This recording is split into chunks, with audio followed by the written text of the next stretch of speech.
gas diving here at Adventurer, Kirkman Landing, December 30th. We are doing an hourly cleaning.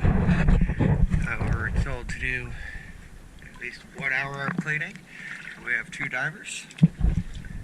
This was the main culprit right here, as you can see. It's almost the size of my hand. Plenty of oysters down there. We did the best of the time we had to do the running gear and the surface line and everything. It started on the hull.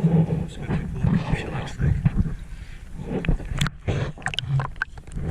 You're going to see patches on the hull where we did start to clean. You're going to see the difference.